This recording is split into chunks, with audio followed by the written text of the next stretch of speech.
Hey folks, I'm Brett Aquila with TruckingTruth.com and welcome to another episode of our podcast, The Road Home, where we help new drivers prepare for life on the road.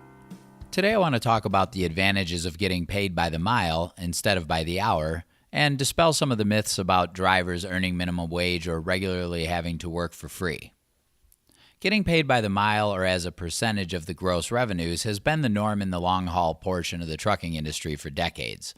The normal laws that govern most hourly jobs, like mandatory overtime pay after 40 hours, simply don't apply to long-haul truck drivers. Because of this pay structure, there are a lot of duties that a driver performs which they aren't paid for specifically. Most of the time, drivers will not get paid while they do things like paperwork, fueling the truck, inspecting the truck, counting freight, sitting in stop traffic, or waiting to be loaded or unloaded. And what about the fact that you're gone from home, away from your family and friends for extended periods of time? Shouldn't your time away from home count as work time then? Shouldn't you get paid for everything you do since you're forced to do it so far away from home? Well, in reality, our society has a long list of jobs that either pay a commission, pay by the amount of work you get done, or pay a fixed salary. In fact, roughly half of all the jobs in the United States pay an hourly wage, and the rest pay by some other means.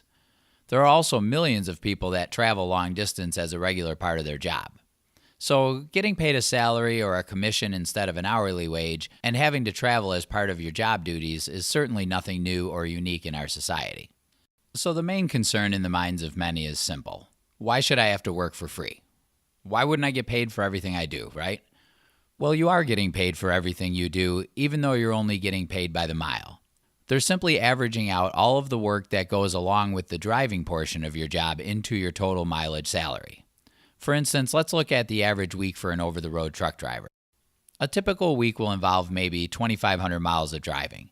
You'll make roughly 3 pickups, 3 deliveries, make 4 fuel stops, 7 pre-trip inspections, a couple hours of paperwork, and quite a few hours spent sitting around at customers waiting to be loaded or unloaded. If you turn things around and look at this from an hourly perspective, probably 1/4 of all of the hours you're putting into tasks related to your job is unpaid time. So obviously drivers are getting screwed, right? Well, no, of course not. Your mileage pay is designed to include all of the typical job duties that go along with the driving. Now, this isn't always going to work out perfectly every time. Some loads are going to require more hours of additional work, and others far less.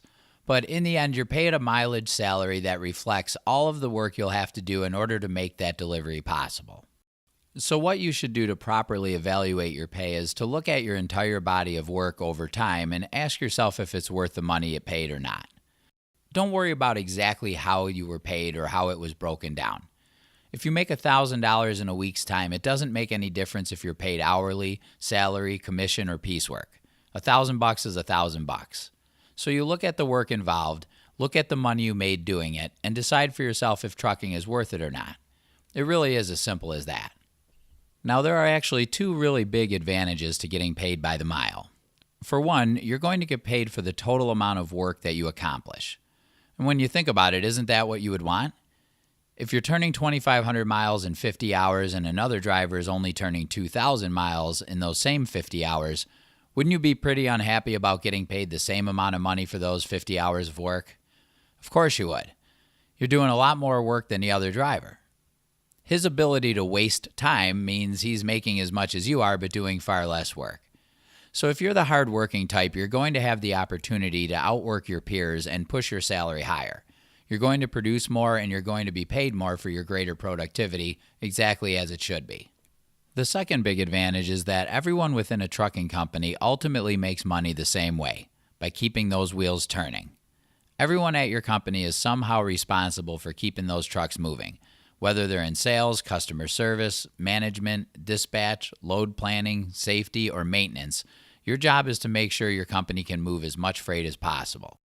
So that means everyone within the company is truly working together and relying on each other to make a decent salary and to keep the company profitable. This isn't necessarily the case in an hourly position. If you're the owner of a factory and you're paying your workers an hourly salary, you're going to try to squeeze all the work you can out of them every single hour. But if you're one of the workers, you'll actually make more money for doing less work if you can figure out how to waste more time or be a little less efficient. So management is trying to get the workers to do more work in less time, while the workers are trying to do less work for the money they're being paid, and you have this constant tug of war going on where both sides are trying to win by hurting the other. You also have your best workers getting paid less money for the amount of work they're getting done, and your laziest workers are making more money for the little bit of work that they're getting done. So you have this tension going on between management and the workers, and then you also have tension going on between the workers themselves. So the environment is more fair to employees, and it's more healthy for management-employee relationships when everyone is being paid for the amount of work they accomplish, not the amount of time that they're putting in.